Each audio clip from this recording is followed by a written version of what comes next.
Intemperance has been the vice of every people and is prevalent in all climes, notwithstanding that intoxicants, properly employed, may serve humanity's highest aims. Beginning early in the history of a people, the disease increases with the growth of a nation until, at last, unless the knife is used, civilization perishes. A lowly people becomes more depraved as the use of liquor increases. A cultivated people passes backward into barbarism with the depravities that come from dissipation. Here nations meet and individuals sink to a common level. No drinking man is strong enough to say, "I cannot become dissipated." No nation is rich and cultivated enough to view the debauch of its people without alarm. The disgusting habit of the drunken African finds its counterpart in the lascivious wine-bibber of aristocratic society. To picture the indecencies of society that may be charged to debauchery when the Grecian and Roman empires were at the height of greatness would obscure the orgies of the barbarous African and make preferable the brutality of the drunken American Indian. Intemperance brings men to the lowest level and holds its power over all lands and all nations.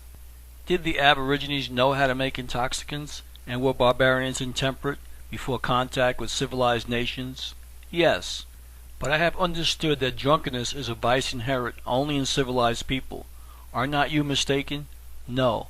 Every clime, unless it be the far north, where men are scarcely more than animals, furnishes intoxicants, and all people use them. I will tell you part of this record of nations. The Nubians made a barley beer which they call booze, and also a wine from the palm tree. The savages of Africa draw the clear, sweet juice of the palm oil tree into a gourd in the morning, and by night it becomes a violent intoxicant. The natives of the Malayan archipelago ferment and drink the sap of the flower stems of the coconut. The Tartar tribes make an intoxicating drink from maize milk called kumis. In South Africa, the native drink a vile compound called kana, distilled from sugarcane, and in the Sandwich Islands, the shrub kava supplies the intoxicant kava kava, drunk by all the inhabitants, from king to slave and mother to child. In the heart of Africa, cannibal tribes make lagais of a cereal and indulge in wild orgies over their barbarous cup. In North America, the Indians, before Columbus discovered America, made an intoxicating drink of the sap of the maple tree. The national drink of the Mexicans is pulque, a beastly intoxicant prepared by the agave americana. Mead is an alcoholic drink made of honey and used in many countries. In China, wine was indulged in from the earliest day, and in former times, had it not been for the influence of their philosophers, especially Confucius, who foresaw the end, the Chinese nation would have perished from drunkenness. Opium, that fearful enslaver of millions of human beings, is in every sense a narcotic intoxicant, and stands conspicuous as an agent capable of being either a friend, a companion, or a master, as man permits. History fails to indicate the date of its introduction to humanity. In South America, the leaf of the cocoa plant is a stimulant scarcely less to be dreaded than opium. The juice of a species of Asclepias produces the intoxicant soma, used once by the Brahmins, not only as a drink, but also in sacrificial and religious ceremonies. Many different flavored liqueurs made of palm, coconuts, sugar, pepper, honey, spices, etc. were used by native Hindus, and as intoxicants have been employed from the earliest days in India. The Vedic people were fearfully dissipated, and page after page of that wonderful sacred book, the Rig Veda, is devoted to the habit of drunkenness. The worst classes of drunkards of India use Indian hemp to make bhang, or combine the deadly narcotic stramonium with arak, a native beer, to produce a poisonous intoxicant. In that early day, the inhabitants of India and China were fearfully depraved drunkards, and by the reforms instituted by their wise men must have perished as a people. Parahaoma, or homa, as an intoxicant made from a lost plant that is described as having yellow blossoms, used by the ancient dissolute Persians from the day of Zoroaster. Cannabis sativa produces an intoxicant that in Turkey is known as hadshay, in Arabia and India as hashish, and to the Hottentots as daka, and serves as a drunkard's food in other lands. The fruit of the juniper produces gin, and the fermented juice of the grape or malt liquors in all civilized countries are the favorite intoxicants, their origin being lost in antiquity. Other substances such as palm, apples, dates, and pomegranates have also been universally employed as drink producers. Go! where you will. Man's tendency seems to be towards the bowel that inebriates, and yet it is not the use, but the abuse of intoxicants that man has to dread. Could he be temperate, exhilarance would befriend.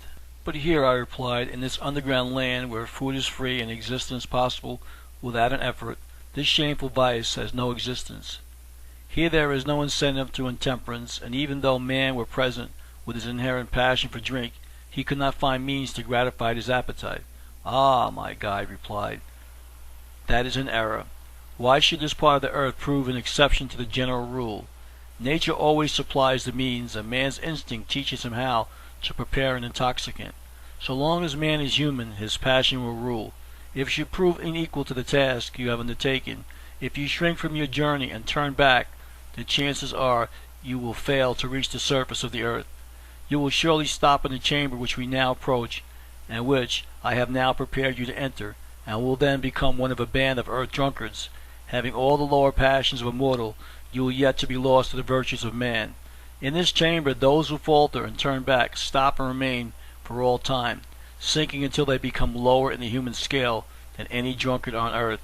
Without any restraining influence, without a care, without necessity of food or incentive to exertion, in this habitation where heat and cold are unknown and no motive for self-preservation exists, they turn their thoughts toward the ruling passion of mankind and listen. Do you not hear them? Listen.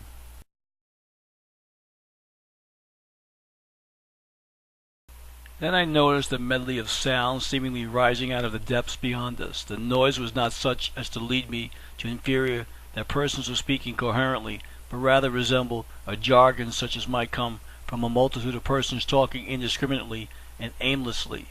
It was a constant volley, now rising and now falling in intensity, as though many persons, regardless of one another, were chanting different tunes in that peculiar sing-song tone, often characteristic of the drunkard. As we advanced, the noise became louder and more of a medley, until at last we were surrounded by confusion. Then a single voice rose up strong and full, and at once, from above us, close to us, yes, against our very persons, cries and shrieks unearthed smote my ears. I could distinguish words of various tongues, English, Irish, German, and many unfamiliar and disjointed cries, imprecations, and maledictions. The cavern about seemed now to be resonant with voices, shrieks, yells, and maniacal cries commingled, and yet no form appeared. As we rushed onward, for now my guide grasped my arm tightly and drew me rapidly down the cavern floor, the voices subsided and at length sounded as if between us. Now, however, it seemed as though innumerable arrows, each possessed of a whistle or tone of its own, were in wave-like gusts shrieking by us. Coming from in front, they burst in the rear. Stopping to listen, I found that a connection could be traced between the screech of the arrow-like shriek and a drunkard's distant voice. It seemed as though a rocket made of an escaping voice would scream past, and bursting in the cavern behind, liberate a human cry. Now and then, all but a few would subside, to burst out with increased violence, as if a flight of rockets, each with a cry of its own, would rush past, to be followed after their explosion by a medley of maniacal cries, songs, shrieks, and groans commingled. It was as though a shell containing a voice that escaped slowly as by pressure from an orifice were fired past my ears to explode and liberate the voice within my hearing. The dreadful utterance was not an echo, was not a hallucination, it was real. I stopped and looked at my guide in amazement. He explained, "Did you not some time back experience that your own voice was thrown from your body?" "Yes," I answered. "These crazed persons, or rather experiences depraved, are shouting in the caverns beyond," he said. "They are in front, their voices pass us to burst into expressions in the rear." Then, even as he spoke, from a fungus stalk near us, a hideous creature unfolded itself and shambled to my side. It had the frame of a man, and yet it moved like a serpent, writhing towards me. I stepped back in horror, but the tall, ungainly creature reached out an arm and grasped me tightly. Leaning over, he placed his hideous mouth close to my ear and moaned, "Back, back, go thou back." I made no reply, being horror-stricken. "Back, I say, back to earth, or—" He hesitated, and still possessed of fear and unable to reply. I was silent. "Then go on," he said, "on to your destiny, unhappy man," and slinking back to the fungus whence he arose, he disappeared from sight. "Come," said my guide, "let us pass the drunkard's den. This was but a straggler. Nerve yourself, for his companions will soon surround us." He charged to debauchery, when the Grecian and Roman empires were at the height of greatness, would obscure the orgies of the barbarous African, and make preferable the brutality of the drunken American Indian. Intemperance brings men to the lowest level.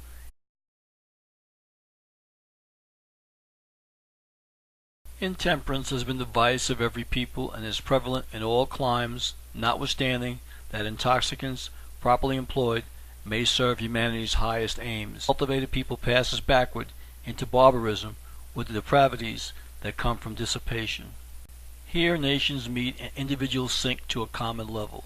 No drinking man is strong enough to say, "I cannot become dissipated." No nation is. Beginning early in the history of a people, the disease increases with the growth of a nation until, at last, unless the knife is used, civilization perishes. A lowly people becomes more depraved as the use of liquor increases.